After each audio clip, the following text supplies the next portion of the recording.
chapter 74, Debts and Debtors, Matthew 18. Have you ever had someone call you a mean name, or steal your toys, or break a promise, or tell a lie about you? Those are sins. They break God's commandments. They can also break our hearts, or at least hurt our feelings. It's no fun to be sinned against. It really stinks, even more than broccoli stinks. One time, Peter came up to Jesus and asked him a question. What if someone sins against me and keeps sinning against me?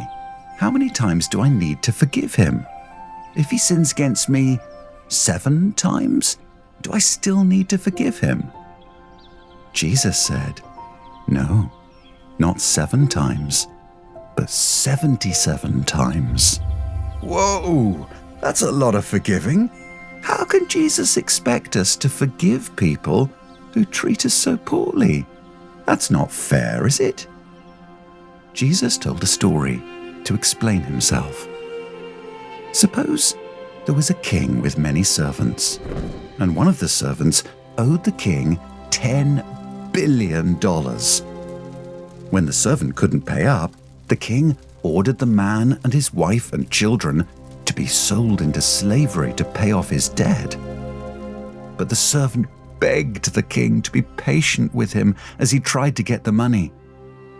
The king decided he would do more than be patient. He would be gracious. He released the man from all his debts.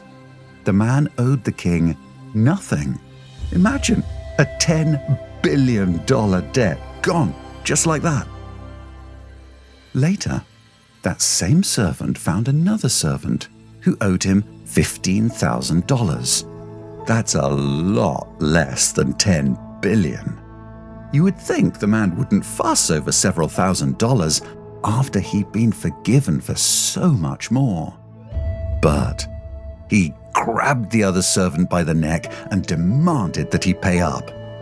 When the other servant begged his friend to be patient, the first servant threw him in prison. Soon, the king heard about what his servant had done. "You wicked servant," the king said. "I forgave you more than you could ever pay. Why didn't you have mercy on your friend, like I had mercy on you?" So the king threw the wicked servant into prison. That's what God will do to you, Jesus said, if you don't forgive others from your heart.